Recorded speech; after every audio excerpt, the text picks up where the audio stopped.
fabricated every single detail about himself. I know nothing. Welcome to the Brooke and Clinton shit show. So if that was your first clip, definitely go back and watch the whole thing. There's like 14 different clips that share the full story. But the quickie version of this is that Brooke was dating Clinton Kane and he completely fabricated and made up his entire life. Now, for anyone who's listening or listens to this or the whole slew of videos and says, oh my gosh, how could anyone do that? I want to tell you that this is actually so much more common than you might realize. As someone who helps people heal from toxic relationships, this is something that I hear all the time. And of course, there's different levels. So you might be like, how does someone keep up dealing with an accent? Because this guy had an Australian accent, all that kind of stuff. How about this one? I had a client who wanted to break up with her boyfriend, and he told her that he had brain cancer.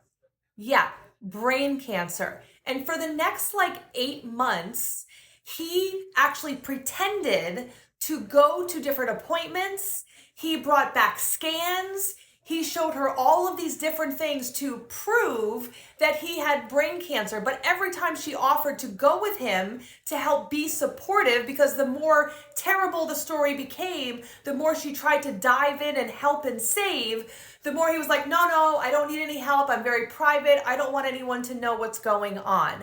And it took her almost a year to finally figure out that it was all completely made up. And I have so many crazy stories, but here's another one. I had a woman come to me because her ex was an FBI agent and had been able to cyber stalk her and was actually changing her IRS information. She was able to get onto her computer, onto her phone. She was able to get information from the post office, change her bank records, all these things, and people just thought she was crazy and losing her mind, and it was the ex-FBI agent who was doing all of it. So as much as Brooke's story and these stories all sound so outlandish, what about some of the stories that we hear all the time about someone who says that they are married, but they are going on the side and having affairs? My ex-husband, after we got married, was hiding a complete drug addiction. So there are things that are hidden all the time in relationships because they're used to manipulate us. And they manipulate us because they know that there's something inherently wrong with them. There's something mentally wrong with them. And they're doing everything in their power to keep us with them. Now, if you listen to Brooke, she talks about how at some point she knew she needed to break up with Clinton, but because she knew all the stories and how everything was completely made up, but she felt terrible. She didn't want to do it, but she knew that she had to. The guy on the plane that was just, the other day from Texas to New York, I'm sure the wife didn't want to know that her husband was out there cheating with somebody else. At some point, you're going to have to make a decision to protect and take care of yourself. And that's so difficult. But they prey on the people who are the givers, the people who are loyal, the people who, once they are together, they stay together. And I always say, we're like pit bulls.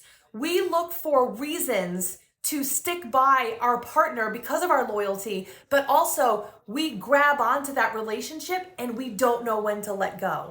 So I'm sure some of you are saying okay, but now what? What should Brooke do? If I'm in this situation, what should I do? Okay, so number one is definitely make sure that we are working on our boundaries. Remember, boundaries are not for other people, they are for us. So what will we allow in our lives? What is okay?